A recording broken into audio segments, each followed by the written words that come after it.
नमस्कार, जय माता रानी की। आज हम लेकर आए हैं वैशाख माह गणेश भगवान की कथा। पुराने समय की बात है।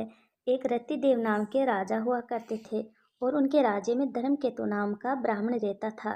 धर्मकेतु की दो पत्नियां थी, एक का नाम सुशीला तो दूसरी का नाम चंचलता था। दोनों ही पत्नियों के व्यवहार और विचारों में बहुत ही अंतर था। सुशीला धार्मिक प्रवृत्ति की थी और व्रत उपवास तथा पूजा अर्चना आदि में अत्यधिक विश्वास रखती थी। इसके विपरीत चंचलता भोग विलास में ज़्यादा मस्त रहती थी। वह शारीरिक सुंदरता और साज श्रृंगार पर ज़्यादा ध्यान लगाती थी। व्रत उपवास अथवा पूजा अर्चना से उनका कोई सरोकार न था।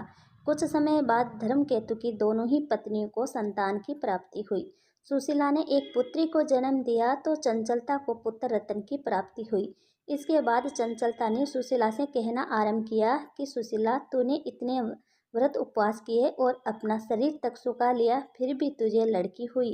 मैंने कोई व्रत उपवास नहीं रखा और ना ही पूजा अर्चना की, फिर भी मुझे लड़का हुआ। कुछ समय तक तो सुशीला सुनती रही, लेकिन जब उसके लिए सुनना असहनीय हो गया तो उसने गणेश जी की पूजा आरंभ की। गणेश जी प्रसन्न हुए। उनकी कृपा से सुशीला की पुत्री के मुंह से बहुमूल्य मोती मूंगे निकलने लगे। उसने एक रूपवान पुत्र को भी जन्म दिया। सुशीला का बदला भाग्य देखकर चंचलता को ईर्ष्या होने लगी और उसने सुशीला की बेटी को कुएं में गिरा दिया। लेकिन सुशीला पर तो गणेश जी की कृपा थी, इसलिए उसकी बेटी का बाल भी बांका नहीं हुआ। इस तरह से वैशाख माह की कथा संपन्न हुई।